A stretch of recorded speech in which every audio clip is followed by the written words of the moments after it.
So I think we are now live. Please let me know in the chat if you can hear what I'm saying. It's come at an ideal time for us as we've had a bit of a delayed stoppage a couple of minutes into kick-off. Currently a stretcher is being brought across to this far side where I am for an injured Dover Athletic player. I'm not quite sure who's down, but they've hurt themselves committing a challenge on Luke Holness, which has actually led to a Slough free kick, but the player's still down at the moment. So yeah, if you can hear me, let me know and we can get started. Delayed start as per normal. I mean, we already delayed a week, so what isn't a 5-minute extra delay? And as the player is being helped, I think, onto the stretcher, we'll speedily go through the two teams then. For Dover Athletic, then in goal is Mitch Walker, who also captains the side.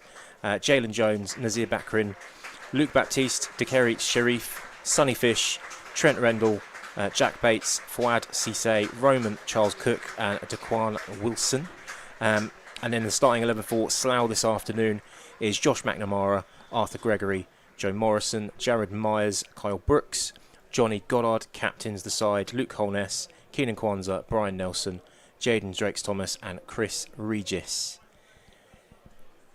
And I can now see your comments coming through, and that's very good news to us here. And welcome to everyone. Welcome to the new season. Albeit, again, you missed the opening moments, but there wasn't too much to miss, if I'm honest with you.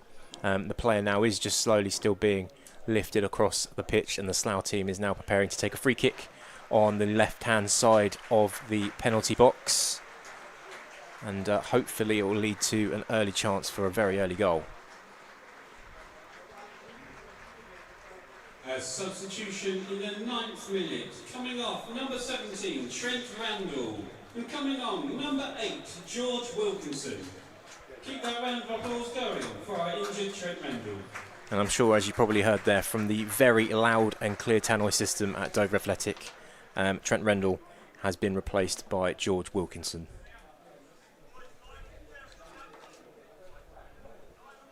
So Arthur Gregory currently stands over the ball with Johnny Goddard. It's going to be an in-swinger from Johnny Goddard, who's aiming towards the near post, where it looks like Joe Morrison attempts to flick the ball on, but it is just narrowly over the bar.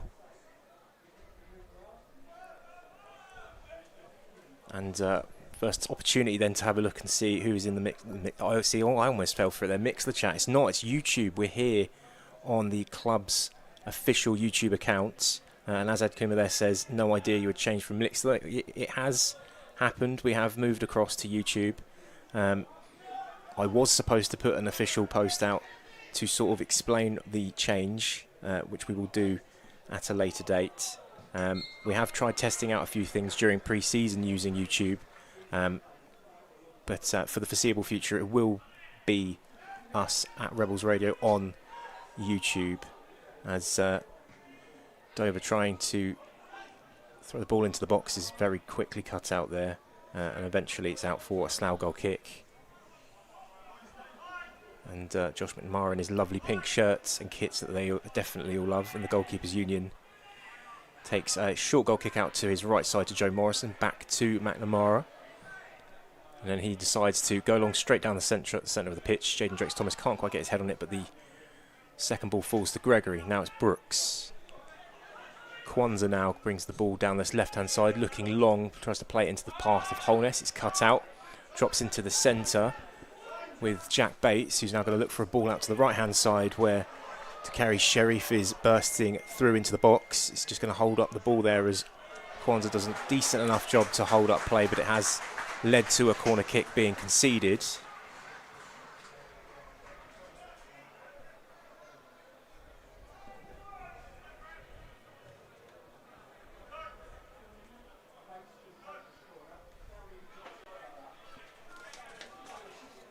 And we wait now to see if the Rebels can deal with this set piece. Unfortunately, no scoreboard here at Dover either, so I'm just struggling at the moment for what sort of minute we're in at the moment. No, it's still very early on though, as Morrison initially flicks the ball out, and Nelson was there to try and get it completely clear, but it's headed back into the box, and the offside flag is up against a Dover man.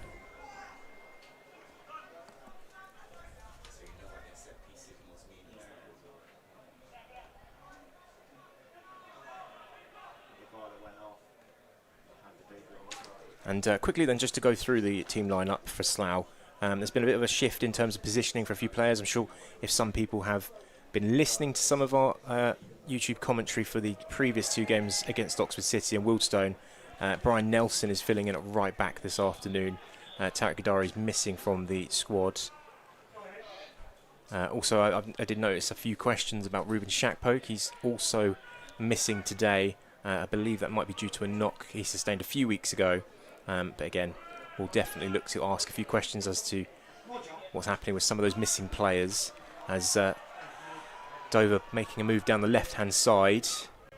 It's a low ball into the box, which Morrison initially chests down and is just able to knock it clear.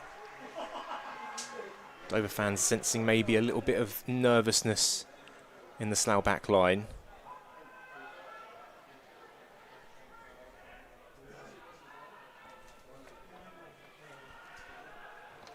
Thank you for mentioning that, Erica, because that is one thing I will deal with right now. Apologies. And Slough looking to make a move fast. It was with Johnny Goddard initially on this left-hand side, bursting into the Dover half, but a ball forward into the path of Holness has been flagged up offside. Noted, Twyford Rebel and Colin. That was my phone, very sorry. Shouldn't be a problem now, hopefully.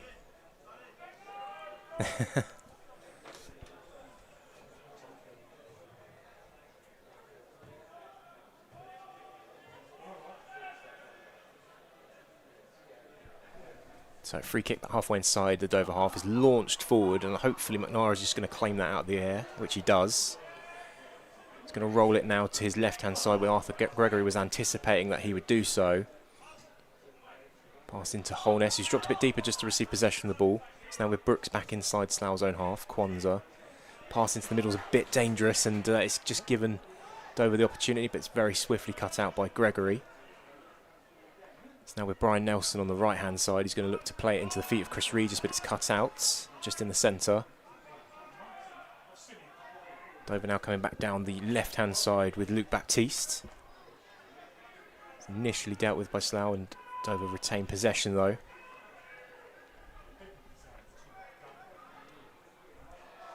Back again with Dover left-hand side. Ball is whipped into the box. It's a floated one which is headed away by Brooks. And it's just again giving more encouragement to the Dover fans behind McNamara's goal as they expect another corner to arrive very shortly. Lee asks how many Slough supporters there. It's very hard to count at the moment, but I can see a very good, what I believe is full section of Slough supporters to my left. I'd say there's at least, I want to say 50 to 60 that I can visibly see potentially wearing an amber shirt to my left. There's probably a sprinkling of more around the grounds. So we're still just waiting for this corner kick to come in. It's whipped in again at the near post. It's an awkward bounce up. It's fallen really awkwardly, and it's bounced in off the post. A really strange opening goal to Slough's National League South season.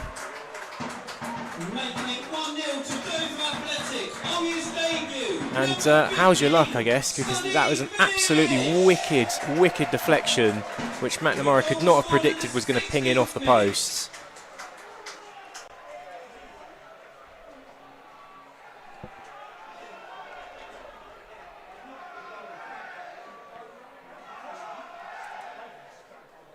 And Slough find themselves behind in the 16th minute.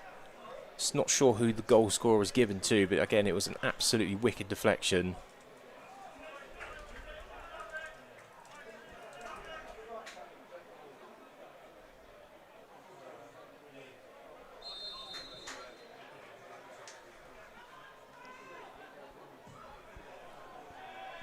So Slough gets back underway. Long ball played forward immediately is headed down by Brooks, and then a free kick is awarded against, I believe that is Jack Bates, who was kind of impeding Kyle Brooks when he went up to head the ball. Ed asking who Chris Francis is on the bench. I'll be honest with you, it was a name that popped up just this morning. I feel like it has something to do with whatever the situation is with Tariq Gadari, which I will try and find out more for you after the game. I believe he is a defender, previously with Oxford City. And hopefully it is just a precautionary thing where he's maybe here to just cover the injured, well, I'm guessing is injured Tariq Gadari, who's not in the matchday squad today. There's a number of Dover fans unhappy with some maybe overzealous defending there on one of their forwards, but nothing's given. It's very scrappy at the minute between the two sides. Both sides struggling to keep the ball, but Dover definitely dealing with it much better as they get into the box. It's played across the 6-yard area. It's a desperate scramble away by Gregory. It's still alive though with Dover inside the Slough box. Bates again with a ball, awkward ball in. It's just about cleared by Brian Nelson. Another shot at goal. It's massive, massive scramble at the minute. Slough just unable to clear their lines. And eventually, it's another corner kick conceded. And at the moment, Slough giving Dover all the encouragement they need.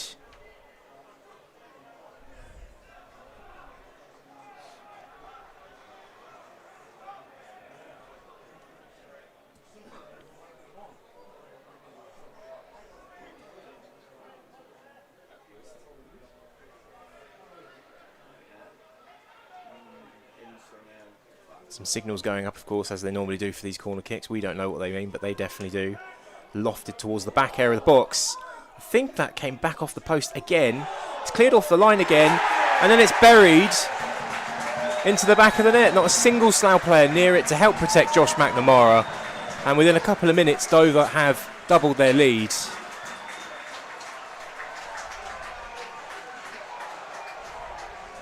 And doubling the score in the 20th minute, it's Zachary Sharif, making it 2-0 to Dover Athletic. Yeah, I'm sure you could hear their confirmation of the goal scorer being Zachary Sharif. And for the second time in less than 5 minutes, Slough unable to deal with a set piece.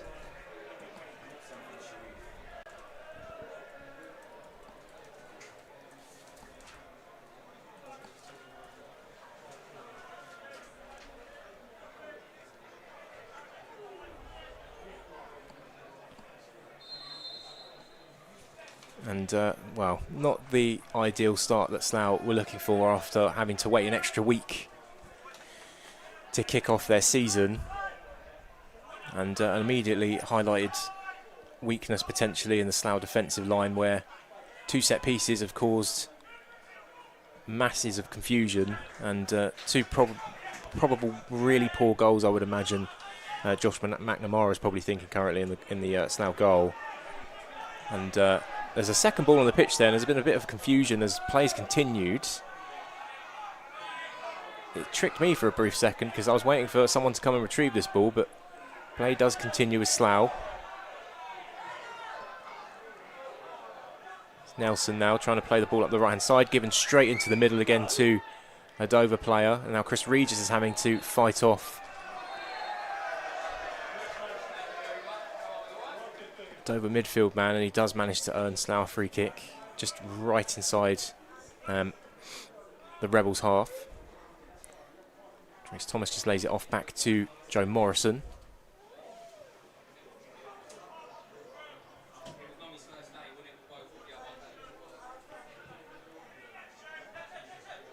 Goddard just unable to get free down this left-hand side after Kwanzaa looks to play the pass to him. It's throw in right in front of us, just inside the Slough half to the hosts this time. So Charles Cook with the throw, thrown over everyone and forces Slough back into their own third.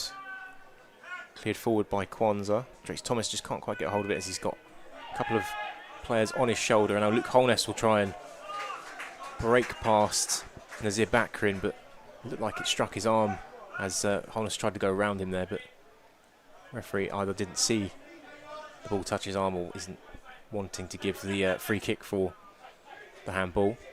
Ball's thrown into the feet of Holness, who again just can't quite keep hold of it, but Slough do manage to recover the ball back between Brooks and Gregory twice. Kwanzaa again, now with Morrison just along the Slough backline, about halfway inside the Slough half. Morrison now looking very long upfield, and it's straight into the hands of Mitch Walker.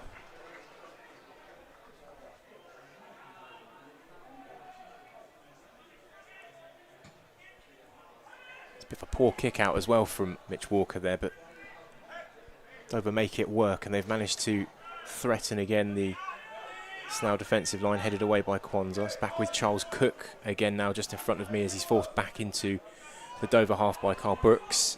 It's gone all the way back to Mitch Walker in the Dover box. Played short to his left centre half, out wide now to the left back.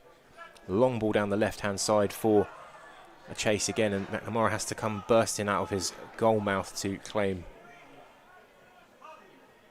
which he does. Long throw from the keeper to Arthur Gregory on this left side. Goddard just dropping a bit deep to receive possession of the ball.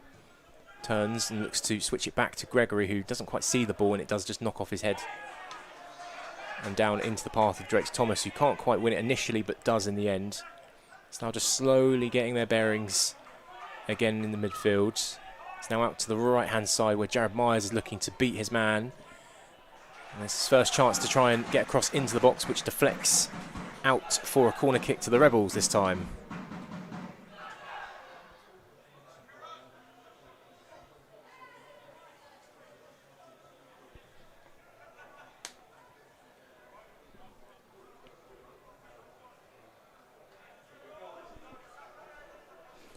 I just want to note... Oh, no I won't, because Gary's already done it for me. Thank you, Gary.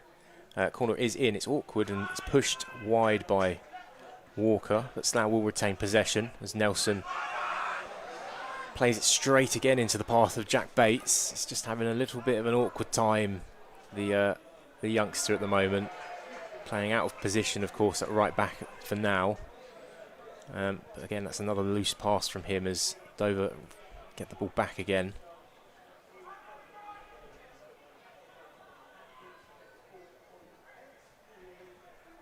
Long throw forward, headed by Nelson. Doesn't quite fall for Regis, but it will drop for Jared Myers to now have a run through the middle of the park. Still going, Jared Myers. He's carried the ball now at least 20 yards. He's waiting for Gregory on his left-hand side to support him, which he does. Gregory unable to go around Cisse and has committed a foul. So free kick to the hosts.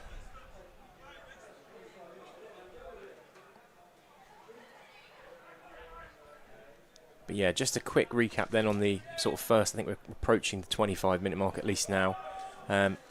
Pretty slow start to the game. There was what appears to be a pretty bad injury to Trent Rendell, which stopped the game for 3 or 4 minutes to allow us obviously to get the broadcast live.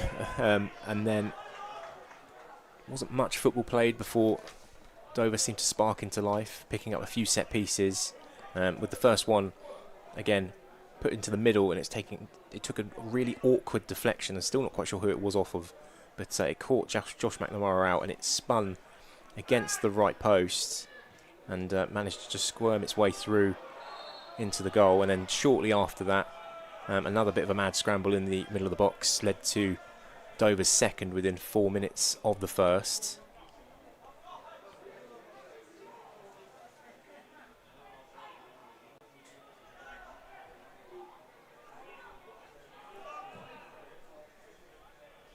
So a free kick then for offside, I think that was, and McNamara punts upfield, doesn't quite get to the halfway line, and I think Jared Myers has just committed a foul just inside Slough's half.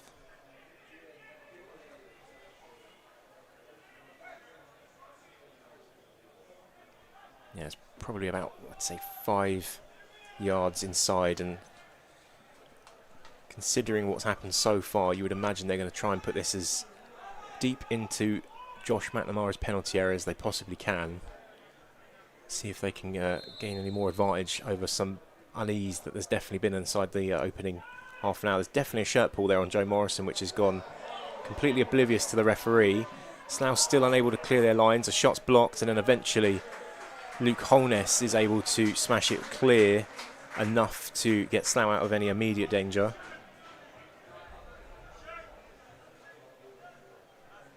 Ed, what happened with the second goal is it was a similar vibe, except it didn't have the wicked deflection. It was more a case of Slough just not being able to get the ball clear.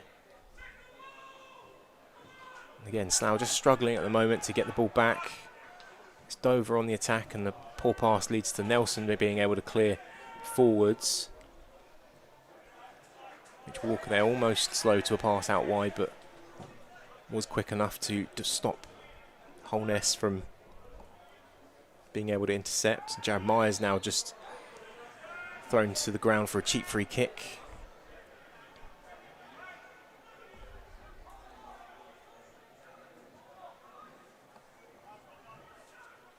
Ed, yeah, I would say to not be able to clear your lines. They had a couple of opportunities to do so, and the ball was just there way too long in the end for that second goal.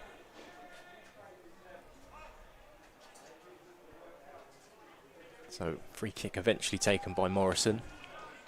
It's high up towards Holness, who doesn't win the ball there. It falls to midfield man from Dover, who then forwards it on to Luke Baptiste on the left-hand side, who is fouled again inside his half, but the referee's not happy with the ball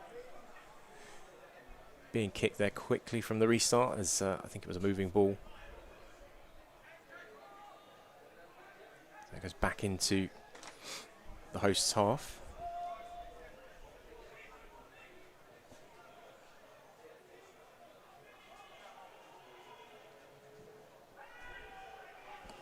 Not the greatest of free kicks again.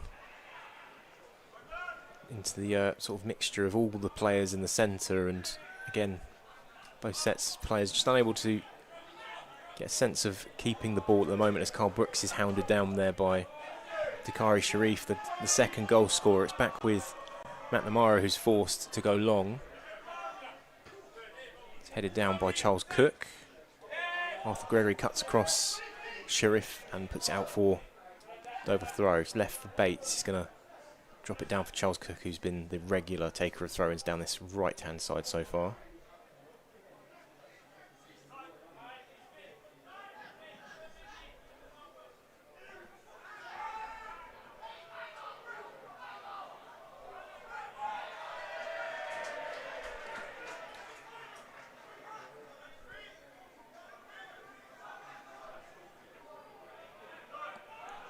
I mean, if you want to stay, whoever you are there, we can talk about it, but to tell me you feel a little bit hoodwinked, I'm not quite sure I understand what you're trying to infer, if I'm honest. Back to the game, though. Long throw, which has been noted to me before the game, is a weapon of Dover's. And a ball's just fallen out to the edge of the box and struck towards goal, and it's just curved outwards wide of McNamara's right post.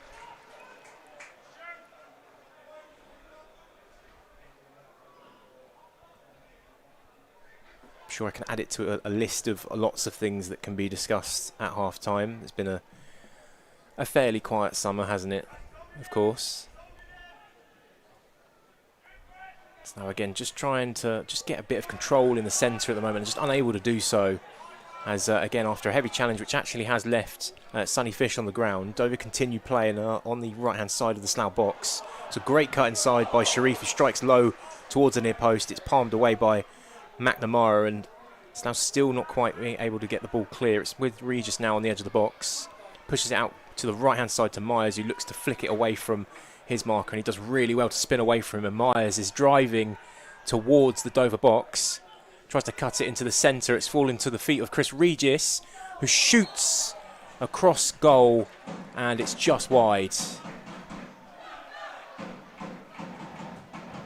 I think it has taken a deflection as well, because it is going to be a corner kick to the Rebels, although the Slough player is down at the moment. It's not Chris Regis, so I think it might be Jared. It's not Jared Myers. But they're back to their feet now, whoever they are. I think it's Luke Holness. Just gingerly getting back to his feet.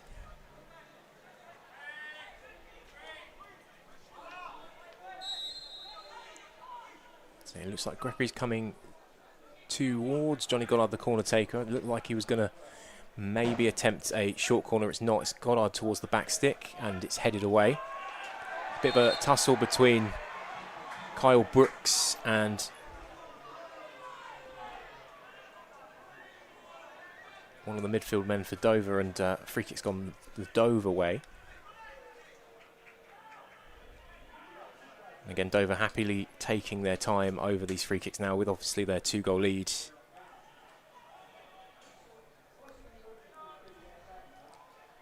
Goals coming in the 16th and 20th minute of the game.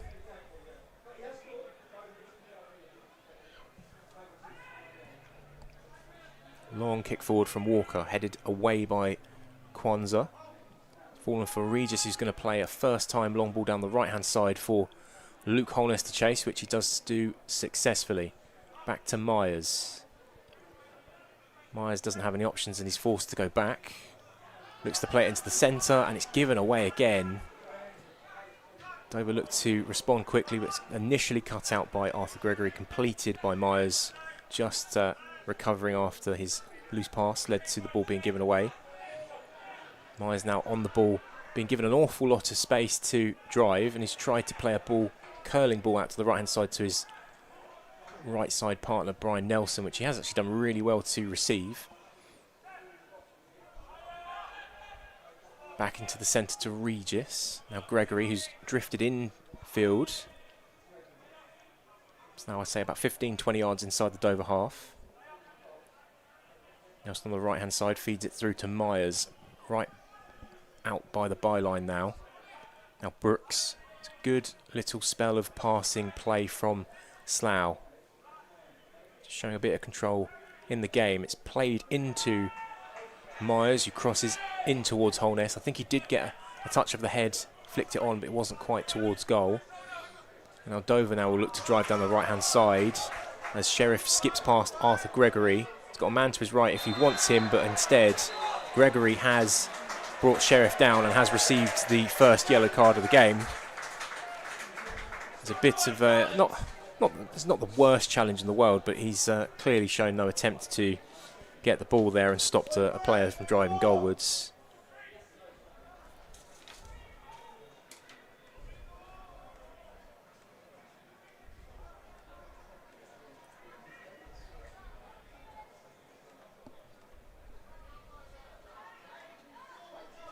So another set piece for Slough to defend.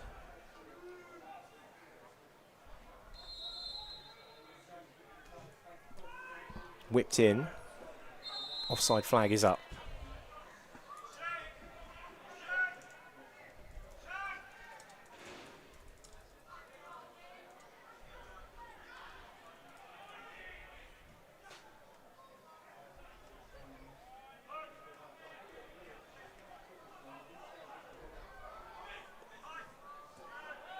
It's now again trying their short play out the back, which has worked out this time as Arthur Gregory now bounds up the left-hand side.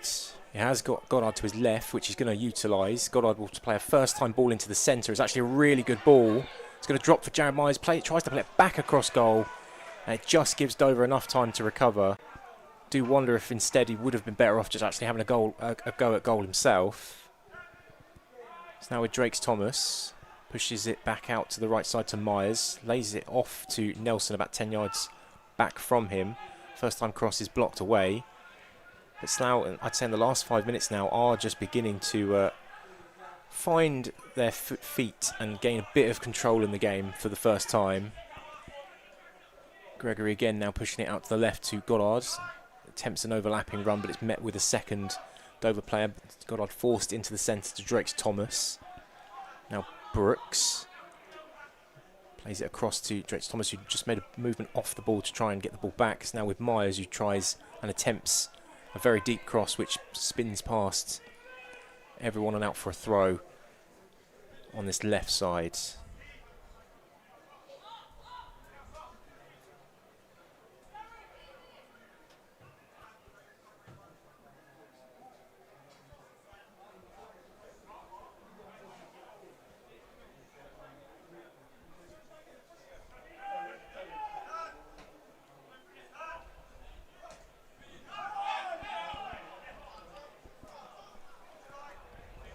Dover's throw then doesn't quite work the way I would have imagined, and Slough do have the ball back. Morrison pushing it back to McNamara, and Slough will just begin to reset and look to build again after a good sort of 4 or 5 minute spell. Across to Kwanzaa on this left side, a bit of room to move and manoeuvre in front of him. Goddard who's just dropped a bit deeper just to get the ball back.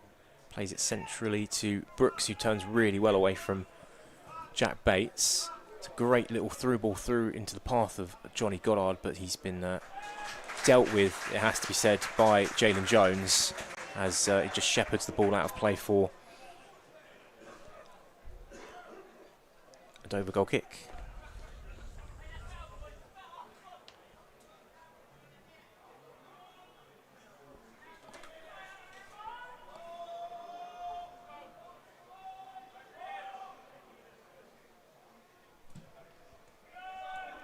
Long ball forward towards Sheriff, and it forces Gregory into needing to head it out of play for Dover throw, and we'll potentially see the use of the long throw potentially. No.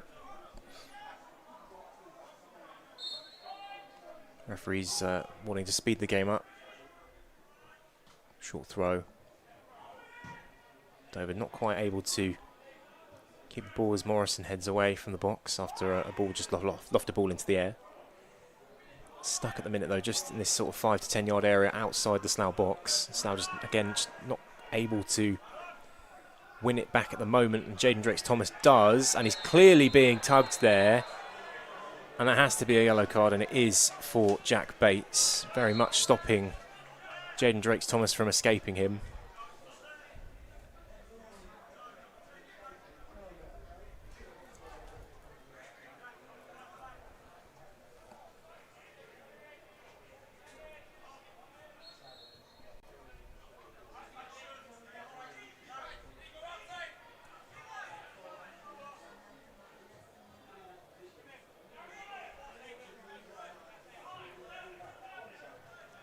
Ed there saying Dover have always had a physical team. Perhaps we don't have the players to cope with these type of teams.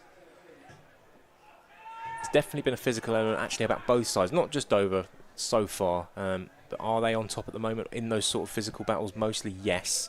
We do have to always remember that they have had a game competitively more than we have. They've had a week to settle in, whereas we are playing our first game now after basically almost 2 weeks without one.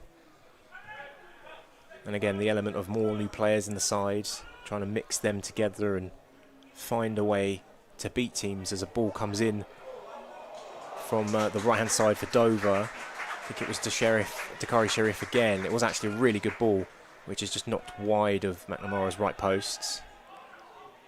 And you could probably hear the appreciation from the Dover fans for it, despite the miss. Ball forward, direct from Kwanzaa towards Holness. Ricochets off of a defender and falls into Gregory's path. Goddard eventually gets the ball out on the left-hand side and passes infield to Brooks. Brooks now just trying to drift through the centre and trying to escape Dakari Sharif.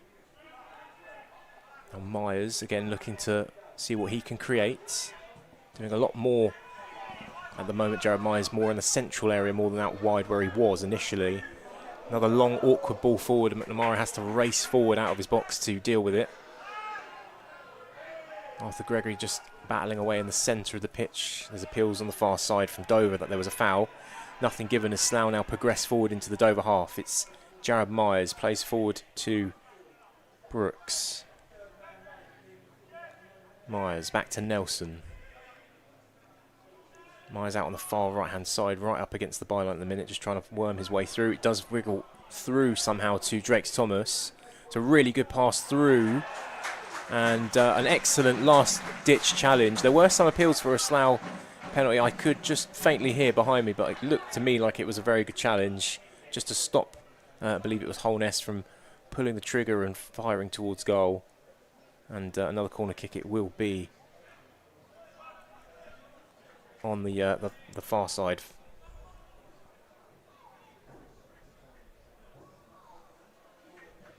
Corners in. It's another one.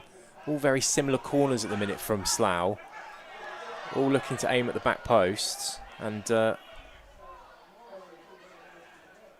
pause in players. It did take a deflection out for another Slough corner kick, but there was a little flare up in the centre of the box that the referee wanted to deal with first between a couple of players.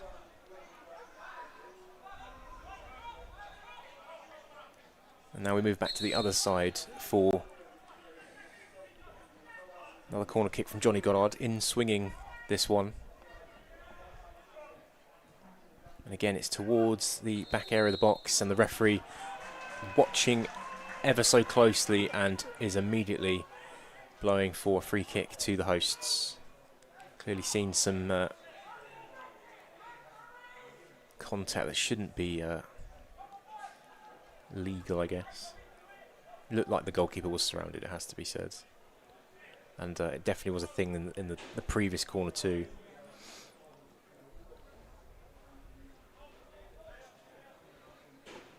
I am, just now and then, I am quickly looking back across to the YouTube chat. I almost said the M word again. And we will talk about what's being spoken, I guess. If anyone wants to know or is interested, we'll see. But currently, as we slowly make our way towards half-time, the Rebels are 2-0 down in their opening game of the Enterprise National League South 26-27 opener for them. We'll, of course, go through some half-time scores as well very shortly.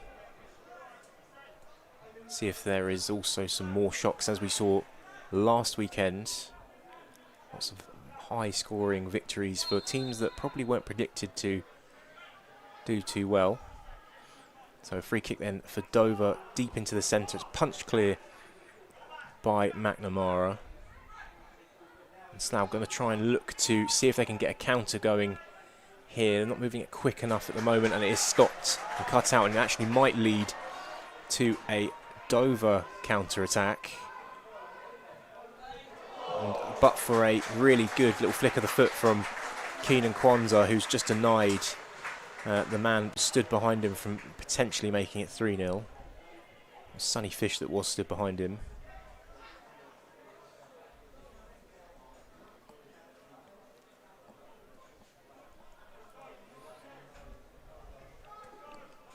Yeah, I can agree with that. A little small assessment there from the World of Vehicles, saying sounding like we've rallied a little bit the last 10 minutes.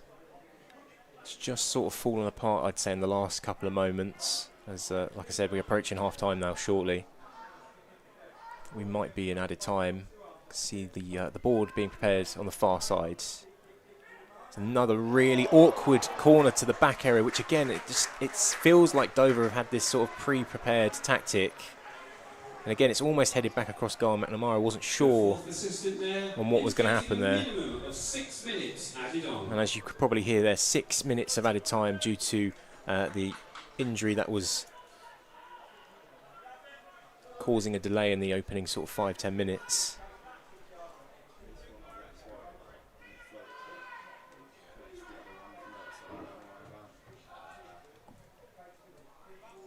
Another corner in, and there's been a foul, I think, on McNamara just before the ball's bundled into the back of the net. The referee's very quickly to cut out.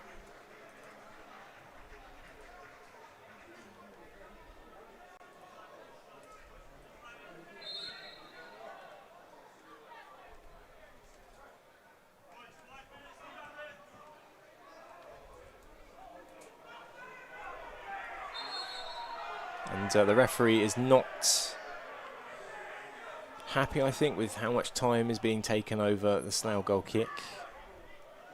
And it's not a good goal kick either from McNamara, as it's given straight back to Dover. Sonny Fish just drifting with the ball 5 or so yards outside the Slough box. Dover moving it with some pace. It's out to the right side with Sharif. Ball into the box is knocked up into the air. And another corner kick, to Dover.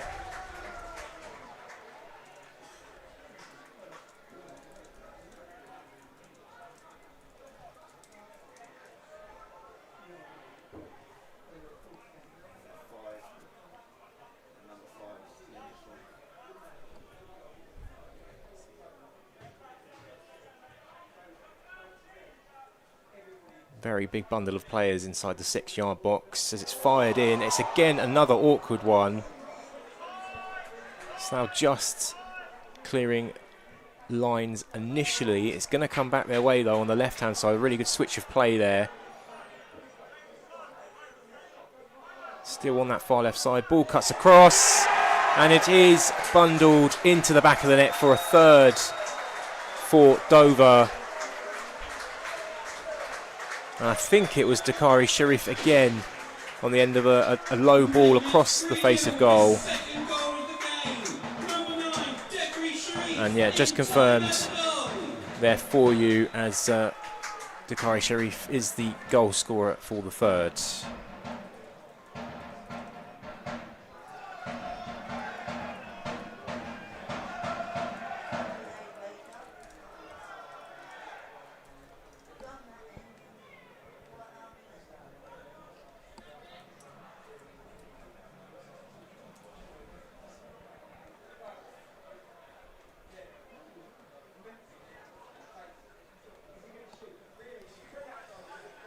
Yeah.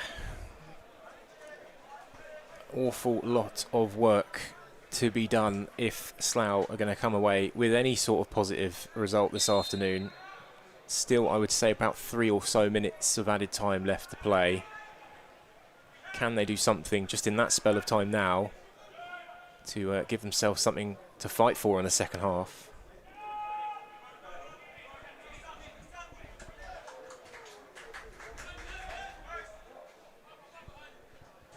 Throwing one down the left-hand side. Gregory takes that throw into Brooks. Back to Gregory, back to Brooks. Just on the halfway line, back into the Slough half to Kwanzaa.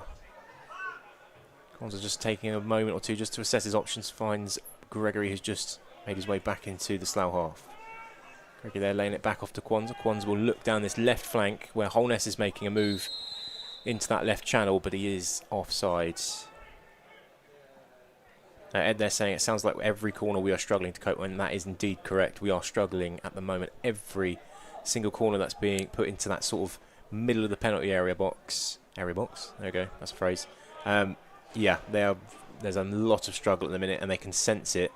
And they're going to do it every single time now, as it has. I would even say maybe the third goal you could even put down to being caused from a corner set piece that clearly caused some nervousness.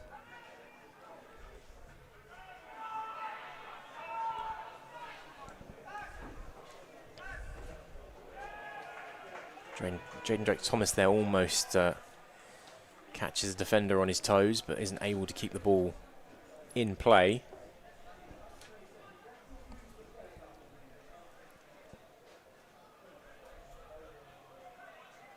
So deep throwing on the far side inside the Dover half. Headed up by Drakes-Thomas, headed back by the defence, back into the path of Drakes-Thomas. It's spilled out here to Johnny Goddard in the centre. That's a great last-ditch challenge because Goddard was right in the centre of the box in prime range to pull the trigger, and a very, very, very quick bit of thinking to deny him from being able to get a shot away could have seen us cut the deficit by a third, but it has led to another Dover break forward, which McNamara again had to be quick on his feet to cut out just for right now, where Jaden Drakes-Thomas is giving away a free kick, I would say about 10 yards, 10 maybe 15 yards outside the Slough box.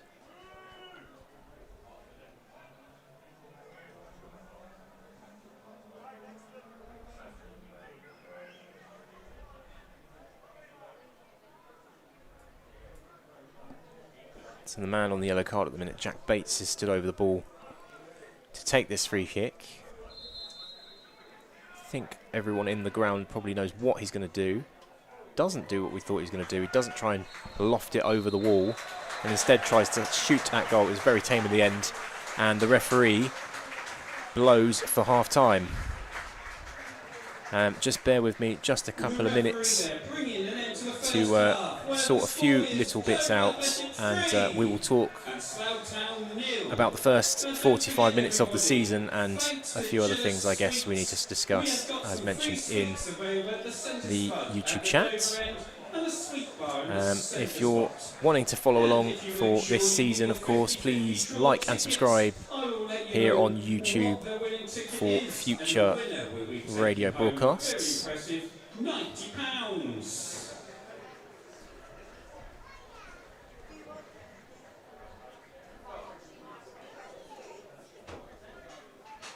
But yeah, just to quickly recap then, it's Dover Athletic 3, Slough Town 0 at the break. A very slow start to the game with an injury that slowed things down. And then after 15 minutes, 2 quick-fire goals in 4 minutes from 2 corner kicks gave Dover a 2-goal lead. And then Slough just unable to, again, sort themselves out defensively for a third Dover goal inside first half stoppage time.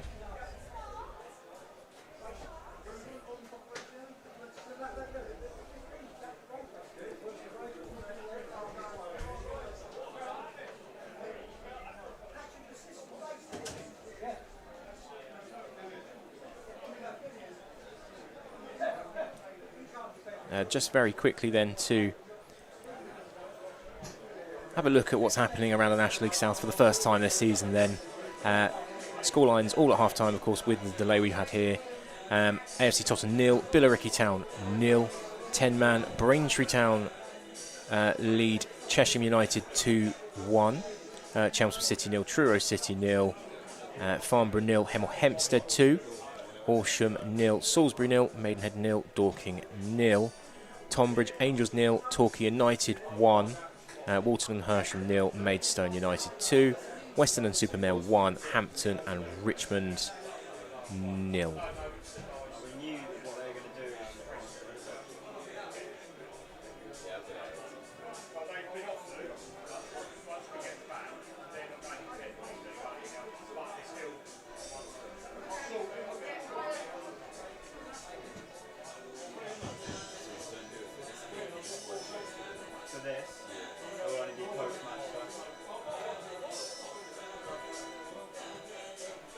So again, I'll be with you all in just a couple of moments.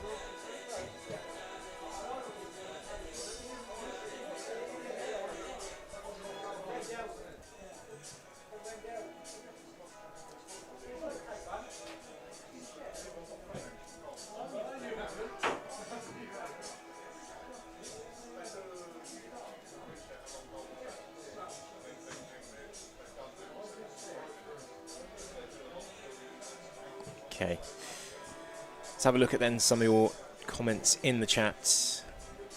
CJ Rebel says, sounds like all 3 goals were easily preventable too. Can forgive the fact we haven't played a proper competitive game yet, but Lord Almighty. Twyfer Rebel says, I know it's only the first game and a very long way to go, but this is worrying. And again, I'll actually skip a few comments for a second to Colin, his comment saying, is the keeper the weak link? I do think a few people during pre-season had reservations about Josh. Of course, I think there was a couple of small errors early doors, but you have to imagine, again, new system that could have been hit down to, but he hasn't really commanded his box well. But at the same time, Dover have made no illusions as to what their tactic is from set pieces. They have bundled everyone as quickly as they can into the 6-yard area to make it as uncomfortable for him as possible, and it has very much worked this first half for Dover. Ed there saying, if you're not doing your job on the pitch, perhaps you need a spell on the bench. Very high percentage of goals conceded last season from corners, and nothing's changed, says Colin also. We need to ask why, when we get a chance, Dover are making last-ditch tackles to save a goal, and we're conceding at every opportunity.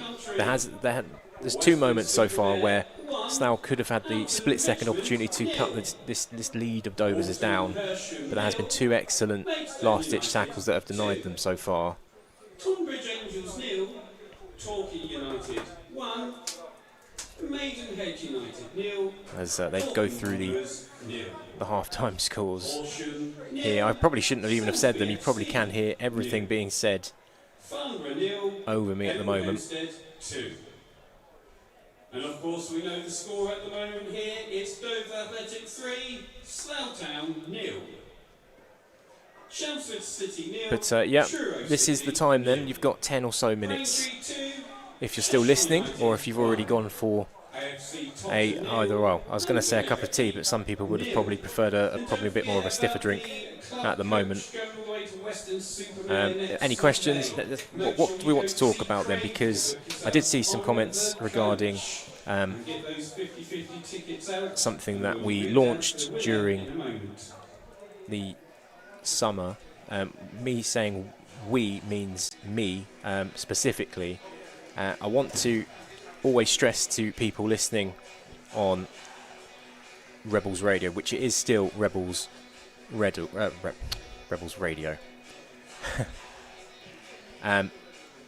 I made the decision to launch the Buy Me a Coffee donation page, as I'm sure you've read, Gary has pointed out.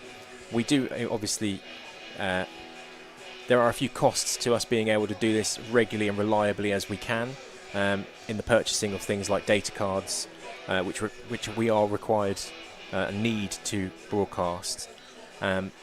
We've also had the issue of equipment that has obviously aged in time, and the necessity to always want to obviously improve things here as well on the setup that we have. But those costs have never come from the club. It's always been coming from us, the volunteers that run this service, and the idea was put forward by myself to set that donation page up in order to, if people were happy to help support us, try and bring you coverage as much as we possibly can. It's not always easy, it has to be said. I think we've done a really, really good job over the last 2-3 years to have brought you as many live games as possible. I'm pretty certain there was a season, it might not have been, it definitely wasn't last season, but a couple of seasons prior before, we had to go to places like Boreham Wood and Dagenham and Redbridge who decide that they don't want us to do our own service. I think we managed to do an entire season of live coverage of radio for you guys, the supporters, who we all want to do this for. So that was the reason why the Buy Me a Coffee page was set up. It's not got anything to do with the club itself. It was set up by myself in order to sort of support us and to help with running costs, as there always is. And that's all I'll say about that. If you do want to support us on buymeacoffee.com, the link, if you do have our X page available, is on there. It's currently pinned, I believe, still, and we would 100% appreciate anything that anyone can give, if possible. You don't have to. If so, it doesn't matter. We will do our best as we can, and let's see what happens for the foreseeable this season, how many games we can bring you live coverage for. Hopefully they will be of a better standard of what we've seen so far, but this one isn't over just yet, of course. It is 3-0 to Dover, but let's see what happens in the second half. A few more Mixler comments. There we go. It's going to happen a few times. I'm sorry, everyone. YouTube comments. Gary actually put, you would like to think with Julian's background he'd know a good goalkeeper, so he's happy to give him a fair chance. Jay Skegg says, up the Dover. It's always nice to see the appearance of opposition supporters listening in, if that is the case. I'm assuming so. Gary then said, Ed asked earlier, AJ wants a possession-based high-pressing team. How are we doing with that? I'm going to be honest with you, today has been the first time we have played a lot more direct than I thought we were going to, and I don't know if that has been something that was arranged pre-game or if that's something they've been forced to during that opening first half, but there's been an awful lot of balls attempted down sort of the left flank for Holness to chase, and a lot less passing football than I thought there was potentially going to be. The bad news really is that goalkeepers rarely turn into decent managers. The last notable decent keepers being Dino Zoff and Raymond Goethals. I'm not sure, that's past my time. And I guess Nuno Espirito, I know that one, of course. Jace says, going to need a lot of donations for the first team the way U's are playing. Definitely confirming, I think they're a Dover Athletic fan. Thank you again for joining us. So let's see what happens in the second half. I'd be careful with the music in the background too. YouTube are like hawks with copyright and music. I'm well aware, CJ Rebel. It's going to be very difficult, I think, at certain grounds where that happens, of course.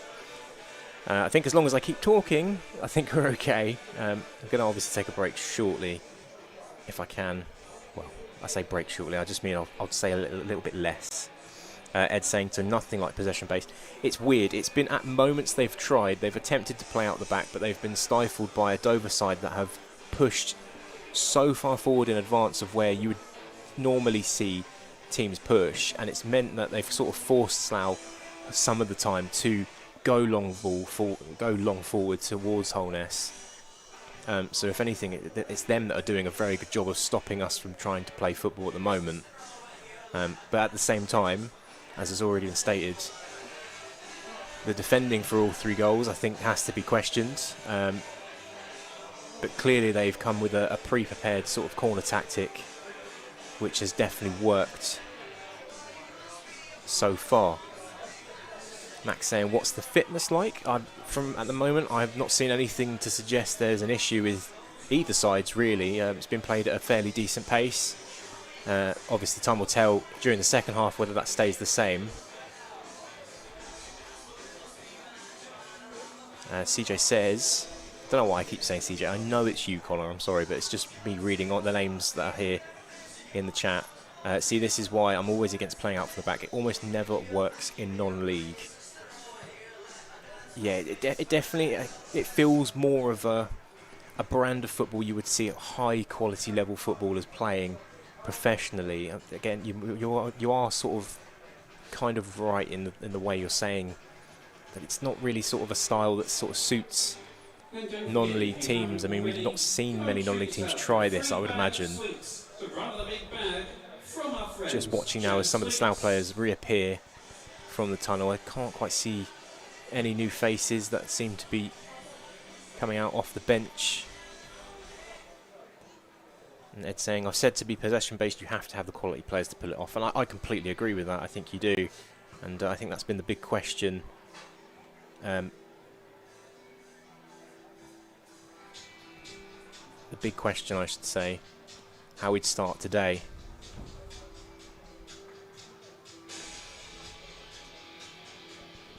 Twyford Rebels says, what's Kwanzaa's fitness like? Has he missed most of pre-season following his brother in the USA? I don't, honestly, not noticed too much in terms of his fitness so far. I think it's not more picking holes in individuals. I think collectively it's just not been at a decent enough level just yet. Maybe not having played in 2 weeks has affected us. Have to turn up Tuesday at home, says Max. And yeah, I think again all this kind of things, everything sort of adds up in its own way, shape or form, doesn't it? And I think all they have to think about now this second half is just to try and put in a level of performance that they can be proud of, and just see what happens during the second half. There is going to be a change for Slough, and that sees Shay Spencer come on for Chris Regis. Back onto the pitch, Dover Athletic. And I think a second change is potentially about to happen as well. And Chris Francis is coming on for Brian Nelson.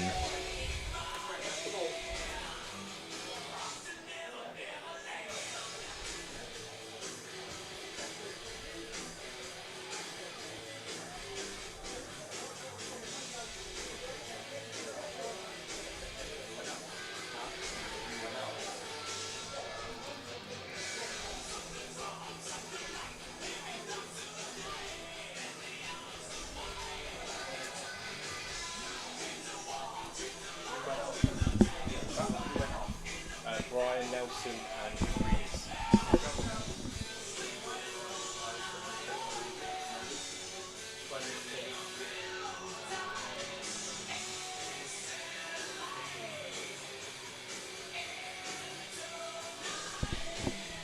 So that's changes made as we wait for Metallica to stop playing so the referee can signal for us to kick the second half off.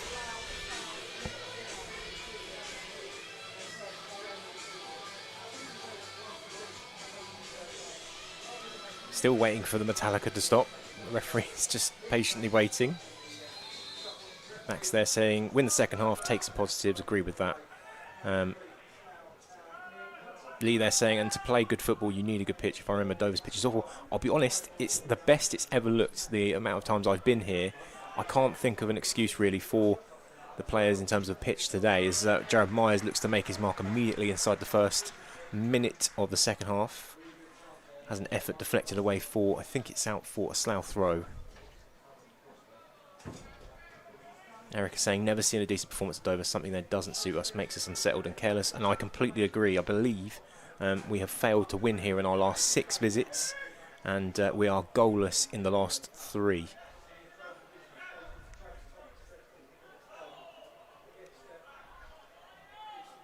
Drake Thomas is just trapping the ball down by the corner flag on this near side, right-hand side.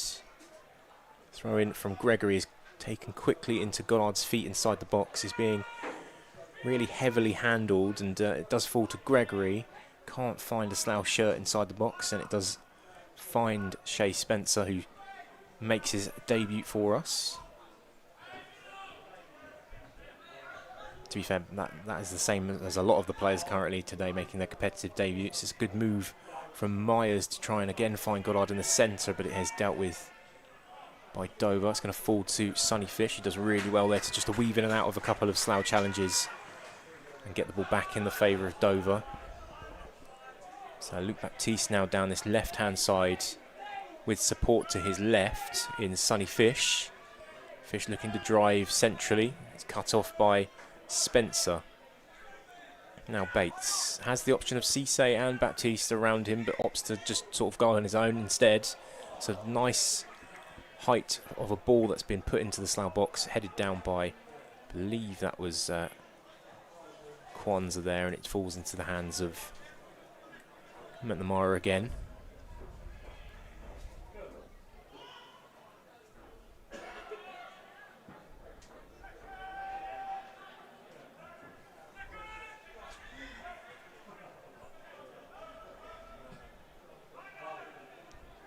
Another long ball that's going to almost catch McNamara out again there. He just almost ran out of his box and had to just turn back on it and then claim the ball. A little bit awkward. Long cross-field ball from Kwanzaa is aimed towards Myers, but it's knocked down and out of play for a Slough throw. Erica there, I can see you just emphasising the copyright potential issues with YouTube. We'll see what happens. We'll approach it and see what things are flagged, if anything, and if any further changes are made, we'll let you, of course, all know. Spencer now on the ball, just in the centre. He seems already to be more of a calming presence to the Slough team, just trying to slow the pace of the game down for Slough in order for them to get a bit more control in the very first few moments I've seen him play.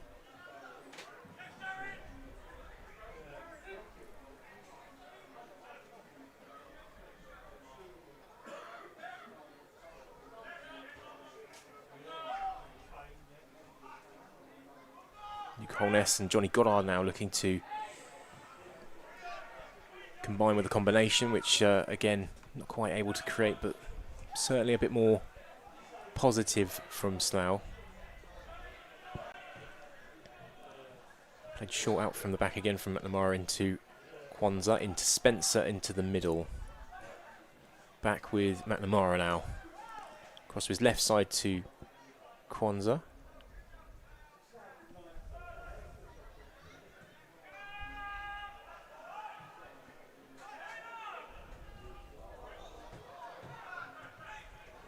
Spencer again, just trying to break past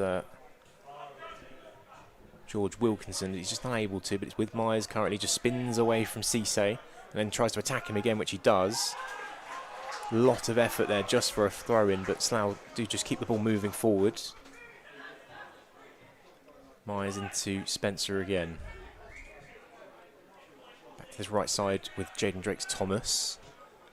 Drakes-Thomas looks up for a ball through the defence to try and find Goddard, but it's cut out awkwardly as it falls back to Drakes-Thomas. More heavy-handedness on him as well as tries to find Brooks, who's burst into the box. Is clipped, and Slough have a penalty. I'll be honest, there wasn't much reaction there, and potential early lifeline then into the opening moments of the second half. Just quickly, Gary, I would say the formation is still a 4-3-3 currently. And Johnny Goddard's got the ball in his hands. He's looking like he's going to be the one prepared to take the penalty kick.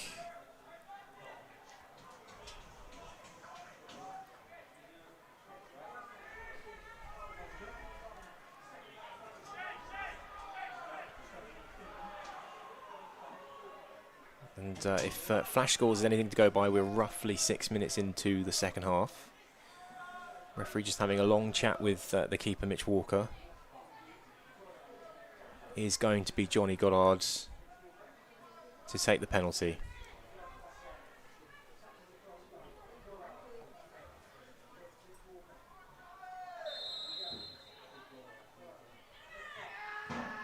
Oh, it's a very good finish down the centre from the midfielder. Slough do get a goal back. And it's Dover Athletic 3, Slough Town 1. And I think we've roughly got about 52 minutes on the clock. A goal in the 52nd minute to Slough from the penalty spot. Their captain, number 10, John Goddard, scoring, making the score 3-1 to Dover Athletic.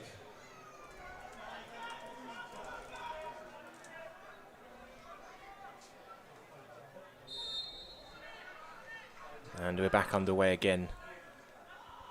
Just maybe, you never know. If we can get another one in the next 10-15 minutes, perhaps there is still something for Slough this afternoon.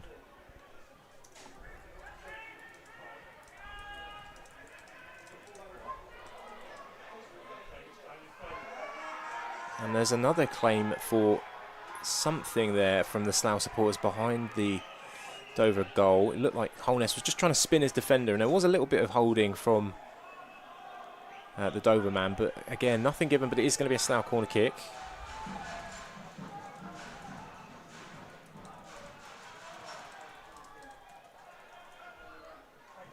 Ball into the box.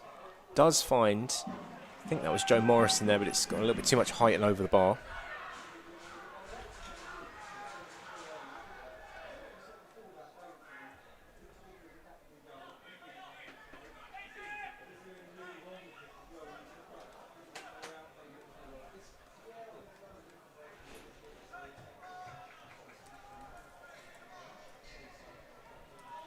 Just waiting now for Walker to get us back into play with the goal kick.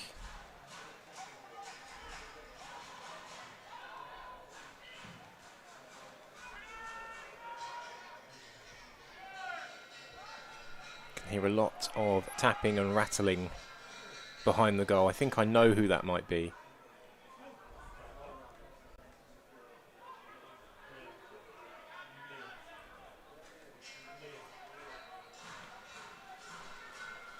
Now looking again down the left side.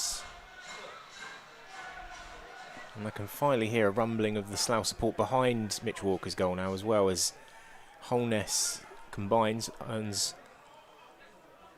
Slough a potential chance to move further forward, which Shea Spencer will oblige by. Gets it out to Gregory on this right side. Great little 1-2 passing in between Jane Drakes-Thomas and Myers. Myers now getting an opportunity to try and see if he can find a good ball into the box. Kept alive by Gregory, and eventually Dover managed to get almost free as Kwanzaa cuts out a long float ball over the top that was aimed for Sonny Fish. It's now Gregory.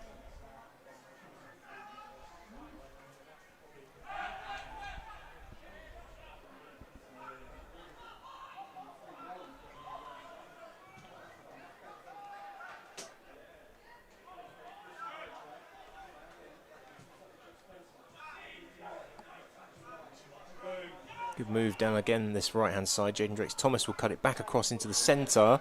It's with Holness, who turns really sharply onto his left foot and just, again, can't quite get enough power to cause an issue for Walker.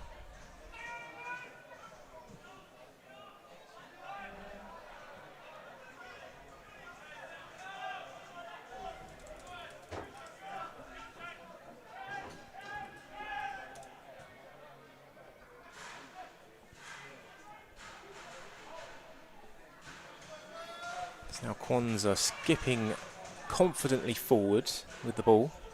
Nice flick there from Brooks to keep possession.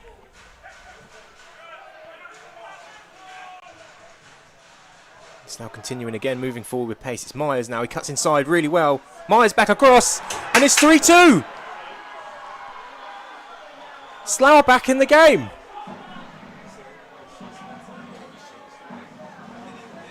Dover players are signalling over to the linesman, asking where the flag was. I'm sure it must be against Jared Myers that they're thinking was offside. Some excellent effort from the winger there, just to keep the move alive and put it back into the centre. And Luke Holness there to finish things off. And it's now Dover Athletic 3, Slough Town 2, with 56 minutes on the clock. And a lot more time now to play with to see where this game goes.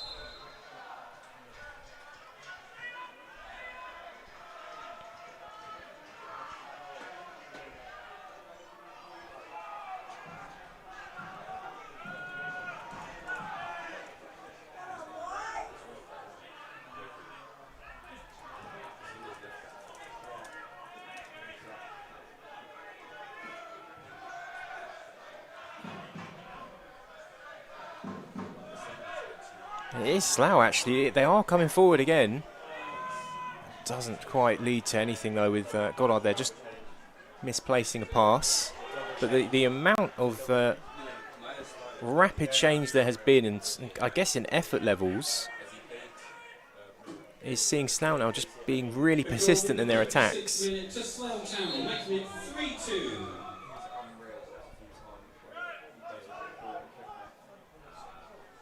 And again, Holness just trying to muscle his way around Nazir Bakrin, but can't do so. The big centre half just smashes it clear upfield.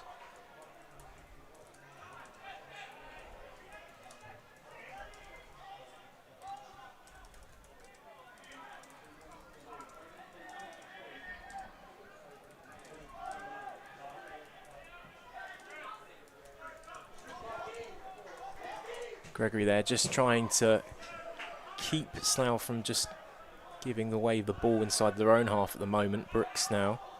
It's been a lot more faster pace, as was not apparent clearly in the first half, how quickly they are now sort of trying to move the ball around, and it's actually now catching Dover out, as there's been another sort of half effort there from Nazir Bakrin that hasn't worked out, and it's now Slough back on the attack again. It's Drakes Thomas on the edge of the box, floated ball into the back area where man goes down. I think that is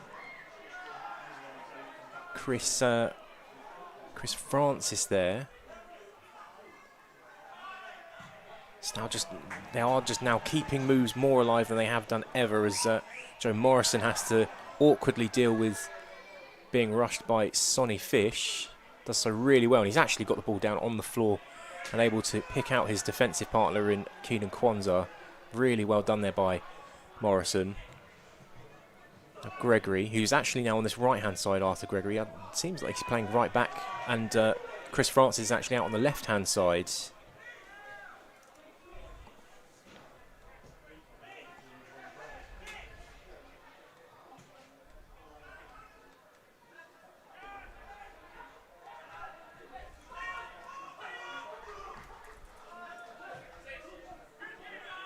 Back with Dover then.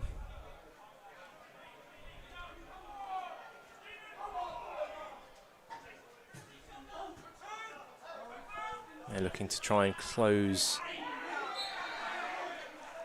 the gaps that Slough seem to keep finding at the minute.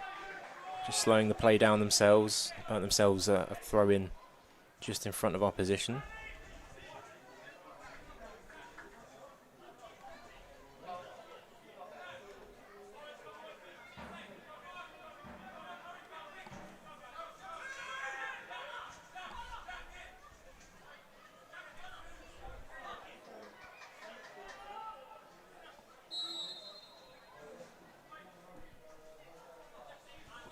Actually, it is a free kick. I thought it was initially a throw. It's a really poor free kick as well, as it's headed away by Morrison. And now Holness is immediately trying to run onto it, but it's just where he's tried to control it with his knee. It's ended up coming right off the ball of his knee and just bounced straight out for a throw-in. And claps his teammates there just in appreciation of trying to get the ball to him. I am now just having a brief look through the chat, trying to catch up with some messages. I can see the reaction to that second goal.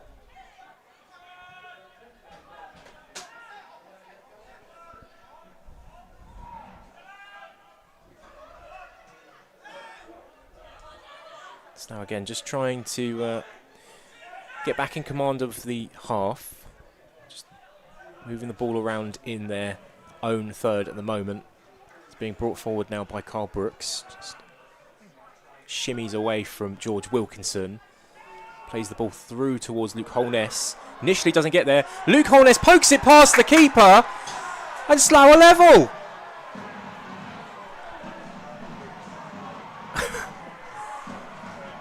Well, I don't think about 15 minutes ago we all thought we'd be sat here being 3-0 down away at Dover, having not scored here in the last 3 matches we've played, and within 15 minutes it's 3-3.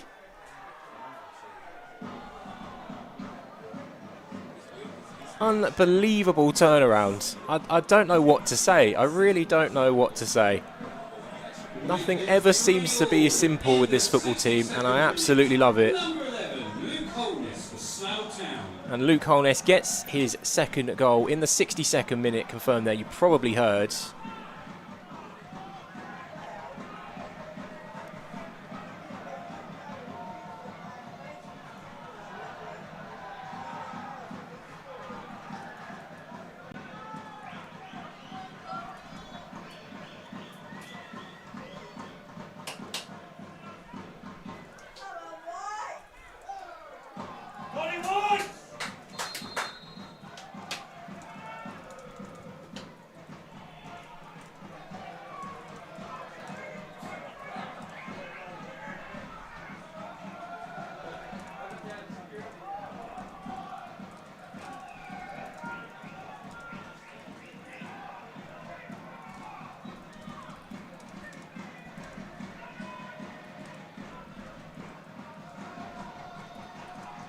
And I'm sure, I'm just keeping quiet just so you can hear the now very, very vocal Slough support to the right side.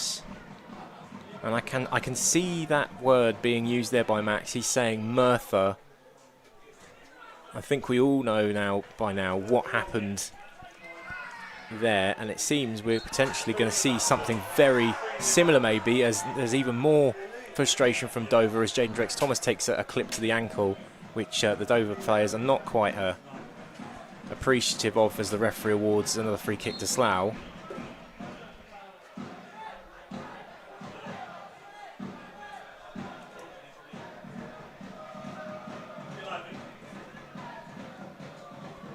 I apologise for the moments of silence. I'm very busy at the minute, as it is Slough on the attack. They are down the right-hand side. It's with Myers at the moment, trying to wriggle away from the defender. It's back with Gregory. Back into the centre-ish to Spencer. It seems to have been a complete turnaround on this right-hand side, where you've got the combination of Spencer, Gregory and Myers now causing all sorts of trouble for Dover. Another free kick there is just taken quickly by Gregory, as they continue to just try and be a little bit physical and catch Slough out, as Slough do lose the ball, and now it is Dover making the push forward on the counter. Dover players flooding forward as they try and create. There's a man that goes down for Dover inside the box. Nothing given by the referee. Looks like a very, very interesting challenge. The ball is poked through by Goddard, and Spencer's there to try and run onto it, but he's just not quite got the legs and the pace to burst through the two recovering defenders. Drex-Thomas, I think that is now. Great switch of play over to Gregory again on this right-hand side. Just can't quite bring it down clear enough as the defender puts him under pressure. And Joe Morrison launches the ball forward into the arms of Mitch Walker.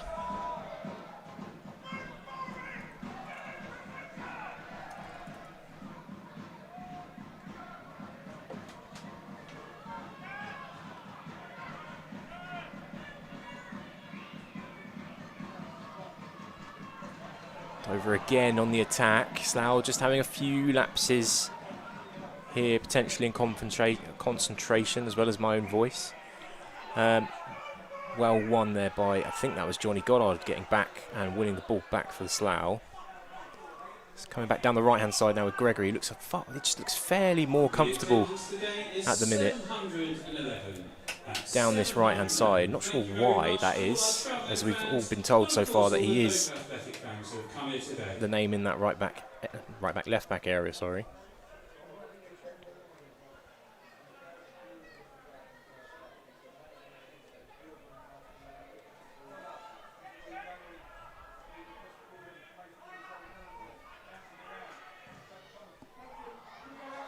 It's really awkward again inside the box there, and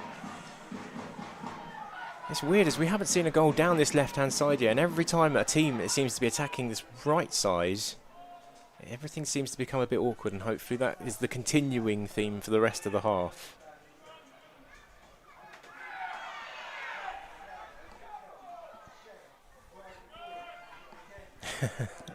I am now just catching up on a few comments there. I can see what Gary's put there. Come on, lads, let's win this, says Eric. A mythical comeback from Slough Town, says Razza. Ed says, are our defenders winning any balls when they attack? They are. There's been a lot more 50-50s now swinging in the way of Slough, and they've clearly done something to this Dover side in terms of mentality, because now they're backing off of Jared Myers, who has the ball. He's approaching this right side of the box, trying to wait patiently to beat his man, which he almost does. He's taking a bit of a whack, though, as the defender puts the ball out for a corner, and he's just dropped to the floor momentarily, has Jared Myers. And I think Jaden Drake-Thomas is just stretching out one of his legs now. Maybe just feeling a bit of cramp.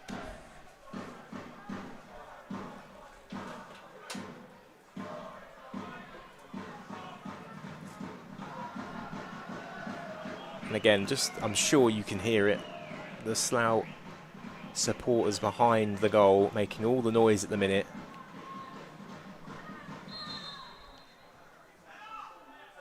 Wondering if they are about to see Slough come back from 3 goals down. Gregory with a floated ball in. It's probably a bit too much on that one for the goalkeeper to claim fairly easily. And now Dover will look to respond with a run down the right side themselves, as Carl Brooks puts a stop to Charles Cook's run down the right-hand side. Razza, the 2 goal scorers, I should say, for the 3 goals. Luke Holness, Johnny Goddard, with the first from the penalty spot after Carl Brooks was brought down, and then 2 goals from Luke Holness. Just stopping play momentarily because Jared Myers has just dropped again to the floor. And the referee's actually having a word at the minute with the Dover Athletic coaching staff. I'm not sure if something has been said, but it's been basically allowing a impromptu drinks break, I guess, for everyone, as Jeremiah just continues to get treatment from one of his teammates. It's a good time to remind you that on Tuesday night we do have Tunbridge Angels coming to visit us for a 7:45 p.m. kickoff, and that game will be segregated, so please make sure you follow the correct signs. Now on Saturday the 29th of August we're hosting Braintree Town. And don't forget, directly after the full-time whistle, Luca Wickham will be in the centre spot. Playing some I would try and talk over this, but there's just no point. It's so loud. I don't think I've heard a tannoy system this loud at a football ground like this. And I'm in a box. Like that. There's nothing. I'm not in open space. I'm actually in a box, and you can still hear that clearly. 50-50 draw number, where the lucky winners winning £90 was 1271. 1,271. Congratulations to the winner.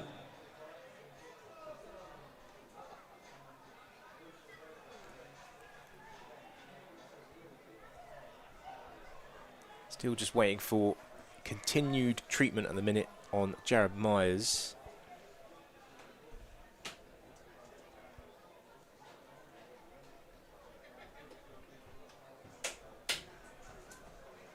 I think Slough are actually going to make the decision for Jared, and he is going to come off for George Vorster. So probably more of a like-for-like change there.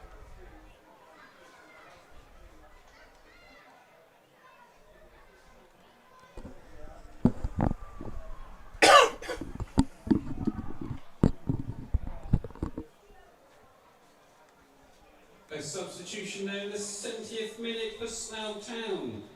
Coming off, number 7, Jared Myers, being replaced by number 23, George Forster.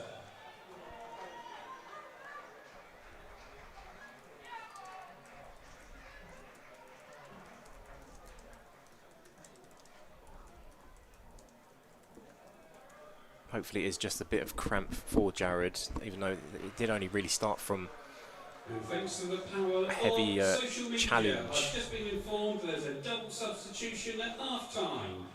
Chris Regis and Brian Nelson were replaced by Shay Spencer. I think they're Chris reading out the Francis tweet I was put out sent at half-time to tell them that we did actually make a change at half-time, as they weren't aware apparently. Interesting.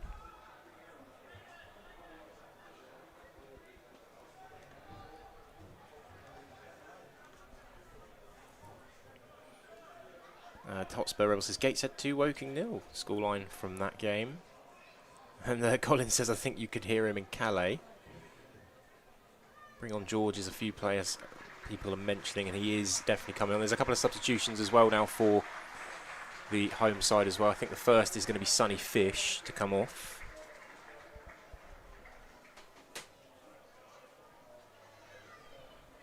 Just waiting to hear who that was for, because I didn't quite get to see the shirt number.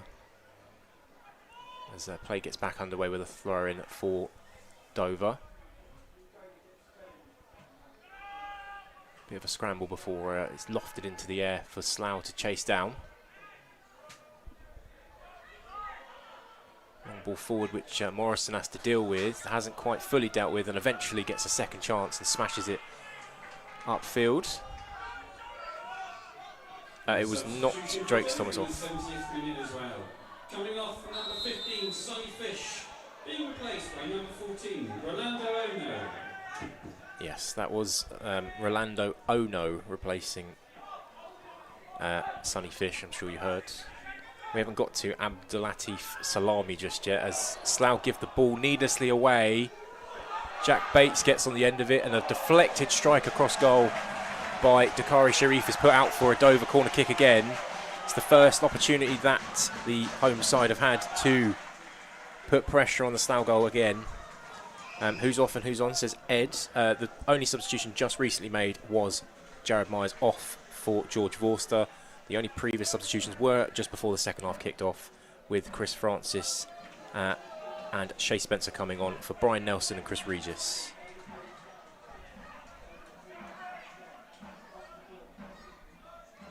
Corner is in. It is towards the back area. It's not as good quality as the previous ones were, and a foul has been spotted by the referee against Shay Spencer, and Slough will get the free kick and will probably breathe a sigh of relief.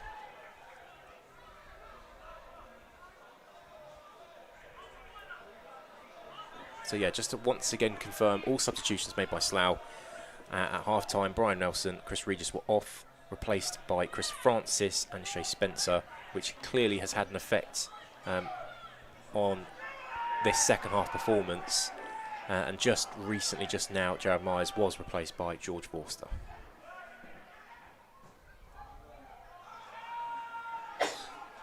Does feel like, though, the last couple of minutes since the Slough third goal, Dover have just sort of been desperately spurred back into life. Had the ball a little bit more often than Slough have.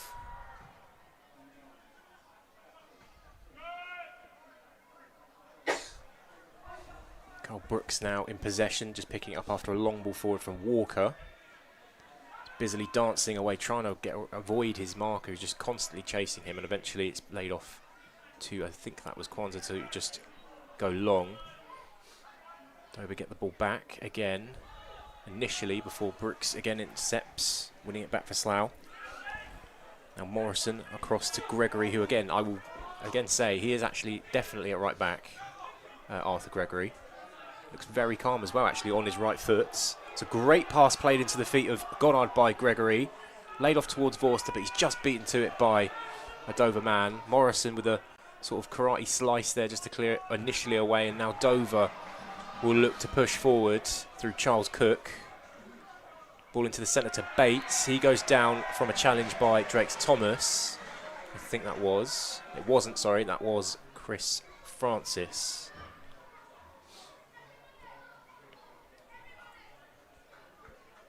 from a distance, you'll trust me when you see, hopefully, Chris Francis. He looks extremely similar to Jaden Drakes-Thomas. I would honestly say they're siblings in how very similar they look. Similar haircuts, similar boots. Conveniently wearing the same kit as well, of course. So a free kick then from probably about 45 yards out on the right flank for Dover. Smashed in by Bates. It does meet the head of a player at the back area of the box, but it's headed wide. And play will be stopped again for a Slough Town substitution yet again. And it's going to be Luke Holness off for Godlove Oppong.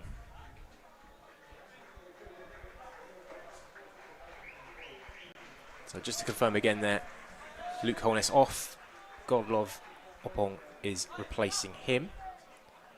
I'd like to think that is the 77th minute as well.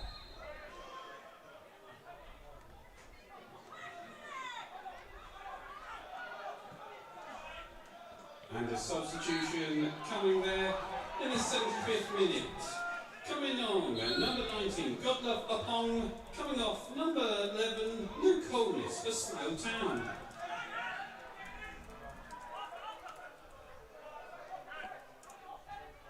So 75th minute, that was confirmed as Drakes-Thomas finds Godlove Oppong immediately, trying to do a couple of first-time passes between him and George Rawson. Doesn't quite work out, and gives the ball back to the hosts. So Erica, they're just asking how long left. I would say roughly about 14 minutes of normal time.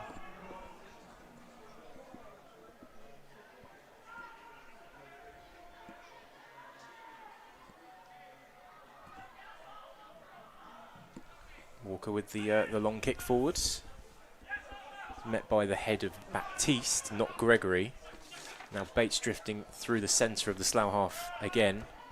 George Wilkinson gets it out to the right side where Charles Cook patiently waits to try and put the ball in. He doesn't put it in, instead takes a long time to get the cross into the box, and again it's caught out Slough at the back area, and Dover retake the lead. I believe it's through Jack Bates. We'll wait for confirmation of that. Making it 4-3 to Dover Athletic. Scoring on his debut, number 20, Jack Bates. And it has just been confirmed there. Jack Bates with Dover Athletic's 4th goal of the afternoon. Coming in the 78th minute.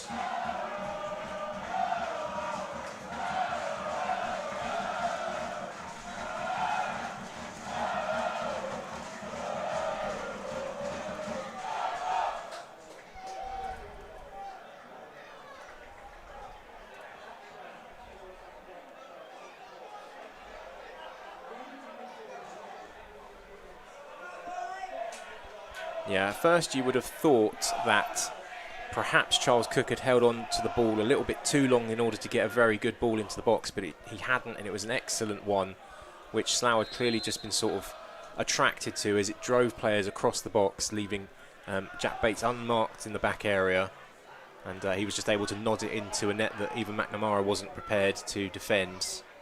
Didn't realise Jack Bates was there, and so Slough have to come back once again if they can, as Oppong gives away a free kick. Very deep in the Dover thirds.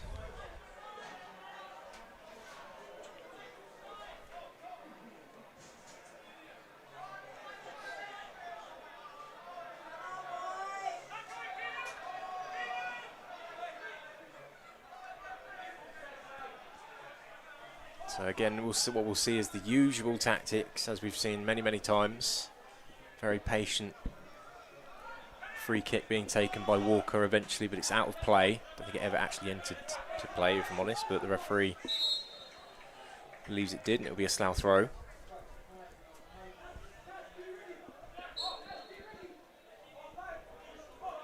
Gregory into Spencer, back to Gregory. Played off to Morrison, just to hook clear upfield towards the halfway line, which is cut out by Dover, and then a foul conceded by Dover on George Vorster. That was Fouad Cisse, and Slough try and get the game back into play quickly and look to play fast. Johnny Goddard just mistouches the ball, giving Dover the opportunity to retake the ball back and counter. It's out on the right side where Dakari Sharif is going to cause more issues. Back to the edge where another Dover player just biding his time, trying to worm his way in and around the Slough defenders. And Brooks has done, well, we thought we had done enough to hold off a potential Dover corner. He hasn't. It is a Dover corner. Dover man down, but nothing seems to be happening with that. It looked initially like someone had been thrown to the floor, but doesn't seem to be the case.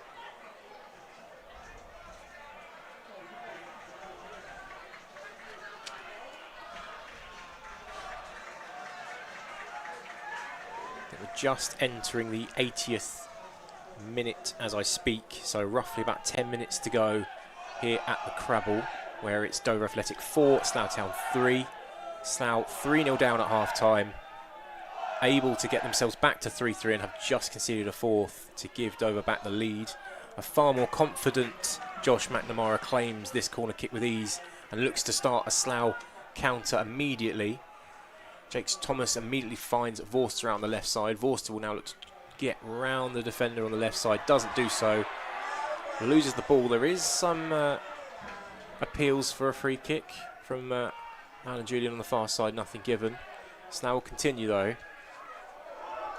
They were going to continue before Jaden Drakes-Thomas loses the ball, and Keenan Kwanzaa just has to do enough there to deal with the pace of Dakari Sharif, and I think there's going to be another Slough change very shortly. I think I can see Lewis Walsh stripped off and ready to come on.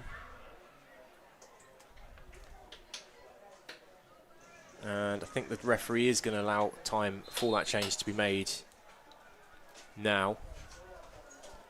So Johnny Goddard is replaced by Lewis Walsh. He's the final change for the Rebels this afternoon. Another substitution in the 83rd minute for Slough Town. Coming on, number 17, Louis Walsh. Replacing number 10, their captain, John Goddard.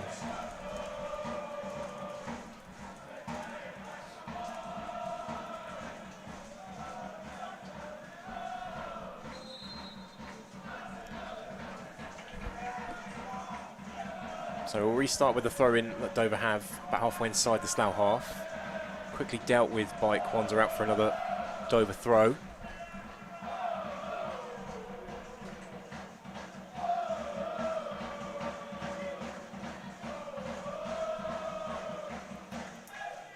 Took a long time there to set the second throw in, but the referee has no qualms surrounding it as Dover concede a free kick in the end. Just a little bit of grappling going on, a bit too much for the referee's liking, and Slough will get the opportunity to try and push the ball upfield very quickly if they can. Who has the armband now? I'll have a quick look and see if I can see anyone.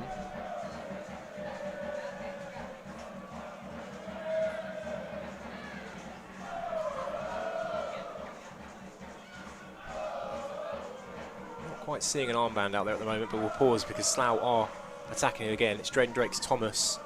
Turns, swivels, finds Godlove Oppong. Oppong tries to maybe a little bit too tame with his pass as Gregory gives away a very soft free kick.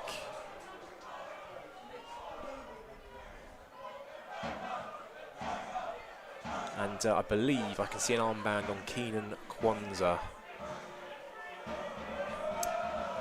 What happened to that with their fourth goal, says Ed. Says that if it's keeper or defence, it's probably a little bit of defence, but also it was a fairly good worked goal by Dover. They had it out on the right hand side. They were patient with it. They managed to obviously attract some defenders across, and the ball played in was a decent level of quality, and they just hadn't tracked a runner at the back post, which was Jack Bates, who just nodded in that fourth goal.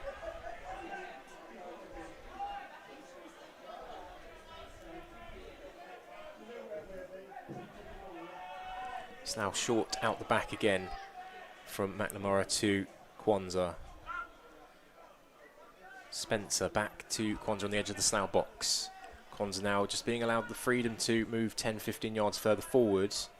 Plays a ball straight down the gut, down the middle of the pitch, which initially no one wanted to touch for some reason, but it does roll its way back to the goalkeeper. Clearance is chested down by Spencer.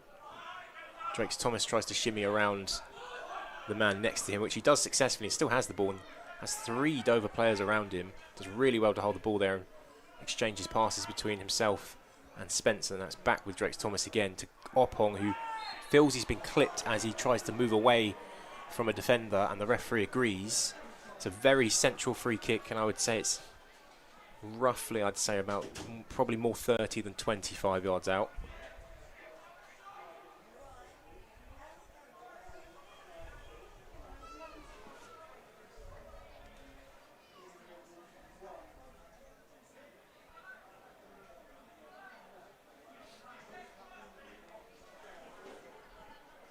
It's going to be Drakes Thomas.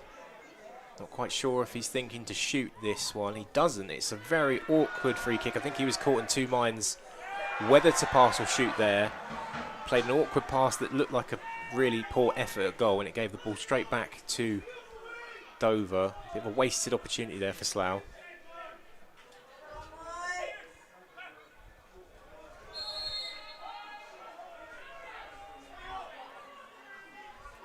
More time just being eaten away by the patience of Dover of these throw-ins. Kwanzaa just caught a little bit late there, but he'll be okay, hopefully, momentarily as he gets back to his feet. Long ball forward by McNamara. Currently out of position, though, Kwanzaa, and Gregory has to cover him as Sharif chases the ball down and almost catches McNamara on his toes, but he does really well just to find Gregory, who just made a split run to the right-hand side inside of his own third. Kwanzaa back involved to Spencer. Spencer playing a great pass across the field to Francis. It's now back into the box, and a heavy cross in from Walsh just evades everyone in the box and goes out for another Dover goal kick.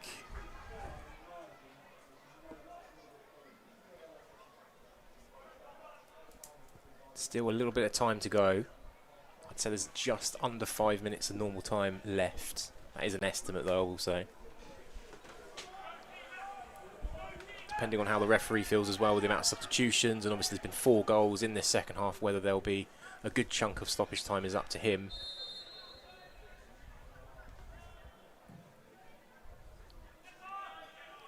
Long kick forward, which Gregory again doesn't quite meet, and is beaten to by Baptiste on this left side, but does really well there, Gregory, to recover, wins the ball back and sets Jaden Drakes Thomas free. Plays a lovely pass inside to Vorster, who now bursts down the right side. Looked like he was going to go all the way there, Vorster, but he tries to cross the ball in. Doesn't manage to beat his man, and then in the end just tugs the defender's leg or arm. Sorry, his arm. I was going to say shirt or arm, not leg. And does give away a free kick.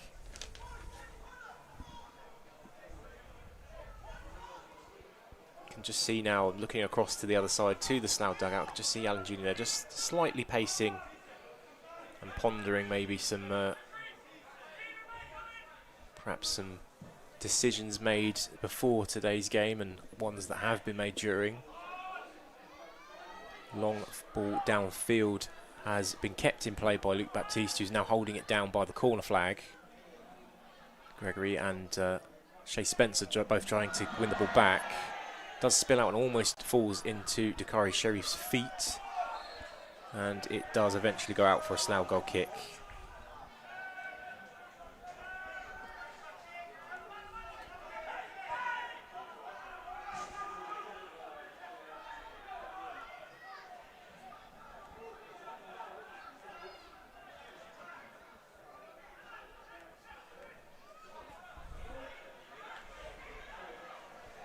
Now again, just calmly, patiently, just trying to move the ball around at the back before pushing the ball out to this right-hand side in front of us to Arthur Gregory.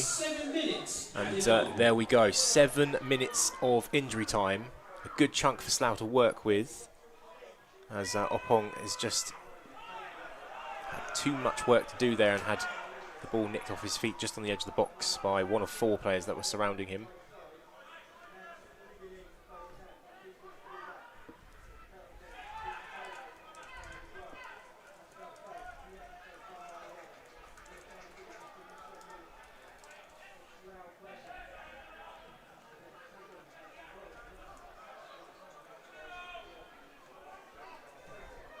So now again, just moving the ball patiently around in the Dover third at the moment. Chase Spencer now in the centre with it across to Kwanzaa.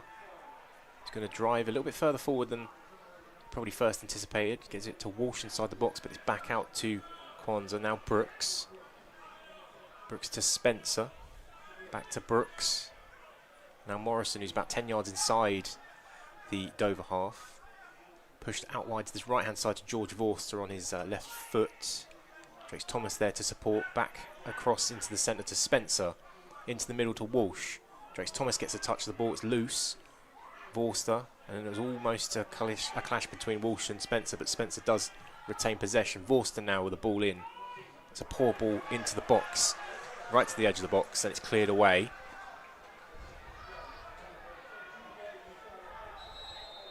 And there'll be a delay again now as substitution is made for Dover. And I'm not sure the 4th official has his board the right way around, because I'm not sure. I think it says number 62 is coming on, and I don't see a 62.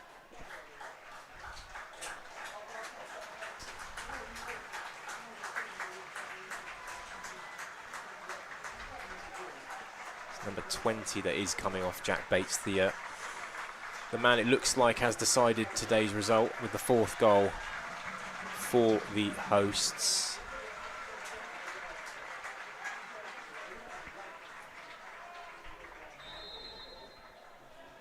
So we'll find out who was replacing Bates very shortly, I'm sure, from our good friend Mr. Tannoy Man. It's now looking to build again down the right-hand side. Vorster in possession at the moment, up against Cissé. Dragged it all the way to the byline. Claims that it did come off Vorster last, ignored by the referee. Out for a Slough corner kick. Coming off, number 20, Jack Bates. And coming along to replace him is number 16, Mamadou Jallo. Mamadou Jallo, the replacement there, as Slough just from that corner kick had a lofted ball played in, which was held by Mitch Walker.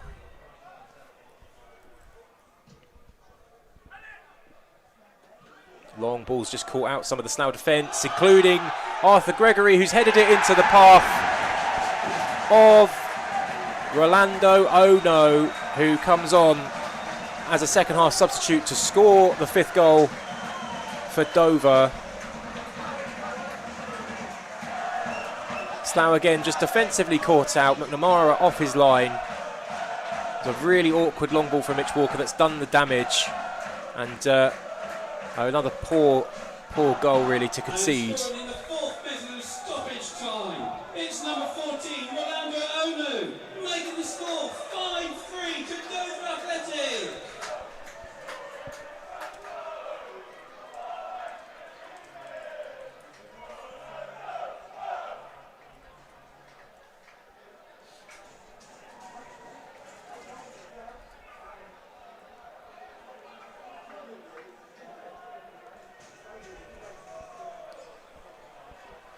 And, well, that will be that, I guess, today.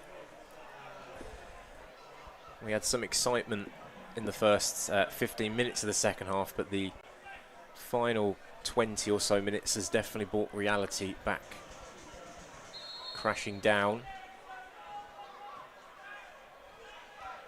And Slough with the restart then. I think it was the 94th minute I heard there just on the Tannoy that the goal was scored, so there should be 2 or 3 minutes to go in this one. Erica, they're saying that's it for me. See you Tuesday. Glad there was a word missing in that I didn't really want to say out loud.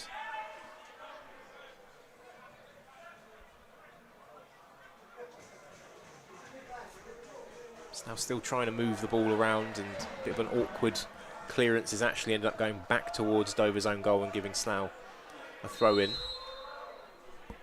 And again, the game will be slowed by Dover with another substitution.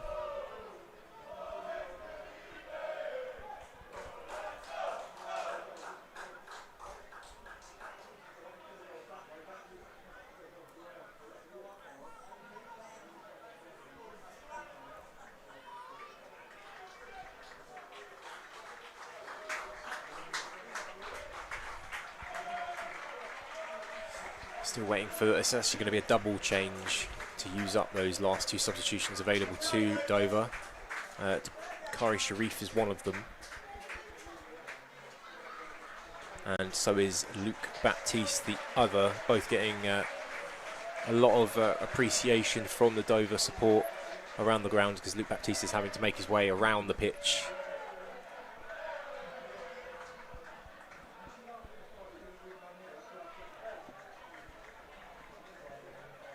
One of those changes is Eni Azenwani, or Wani.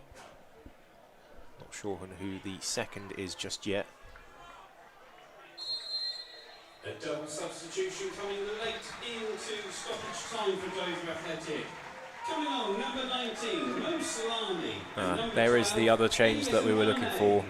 Abdulatif Salami is the other one for Dover. Again, that pause you can hear is just Luke Baptiste again, just still making his way around the pitch as Slough win a free kick in their own half. Gregory, Spencer.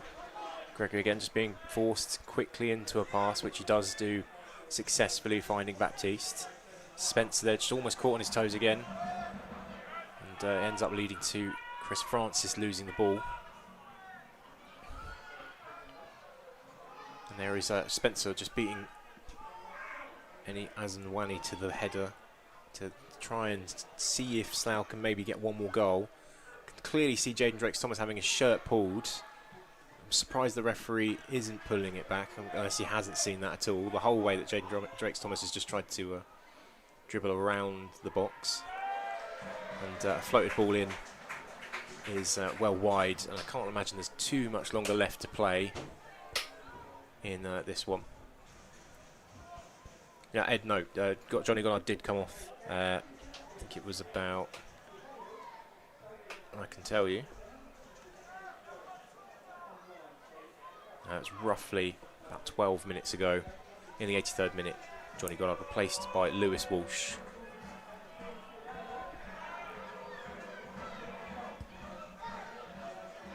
Forster. Spencer, it's just lofted into the air. It's a bit ugly at the minute. Both teams just scrapping again for possession. It's very similar to the opening sort of 10-15 minutes. Probably for the first time actually since the first 30. As McNamara again is just caught with a hot potato there and is almost pitched to the ball. It's now do recover, and it is with Drakes-Thomas now just bursting forward and through the centre.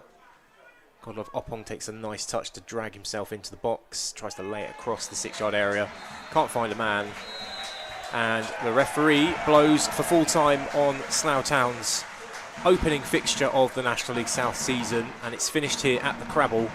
Dover Athletic 5, Slough Town 3. If you're a neutral, you probably loved it. 8 goals to watch, some of good quality, some of not so good defensive quality. But it was Dover who raced into a 3-goal lead at the break. Goals coming in the 16th and 20th minute from 2 set pieces that were awkward for the Slough defence, before adding a third in first half stoppage time. And then it was the Rebels that we didn't expect, but it happened, it definitely happened. A very, very quick 10-minute period where the Rebels managed to score 3 goals, the first being from Johnny Goddard from the penalty spot, shortly followed by 2 goals from Luke Holness to get Slough back level at 3-3. And then with 10 minutes to go, Jack Bates adding a fourth for the home side, and then it was finished off in stoppage time yet again for a fifth. Again, another defensive error that I'm sure the management won't be too appreciative of to kill the game off. And there we go. Let's have a look then at some messages I can see coming in before we'll give you the full-time scores around the National League South.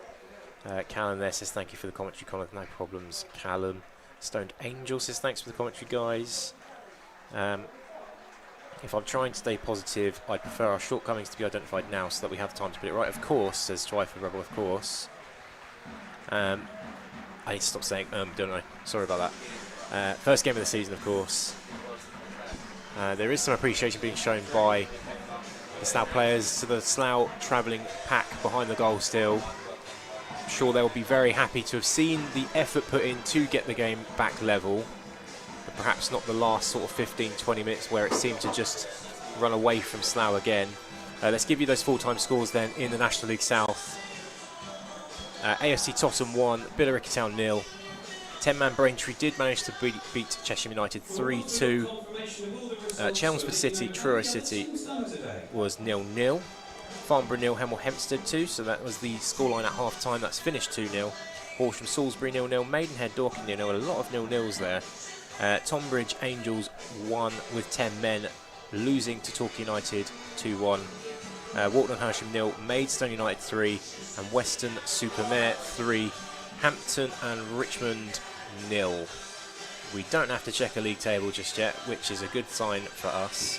And yeah, apologies again for the late start, missing the opening few minutes. We're still just tweaking things in the change across to YouTube. I think what we'll do is make things a little bit more clearer, a bit more clarity on how this is running at the moment, and maybe a little bit more on the Buy Me a Coffee thing we mentioned at half time. But for now, until Tuesday, enjoy the rest of your weekend, and I would prefer to see you all at Arbor Park, but if you can't attend on Tuesday night, you're more than welcome to come and join us in the live commentary chat over here on YouTube. Thanks again, everyone. Like and subscribe, and we will see you all for Farnham Town on Tuesday night.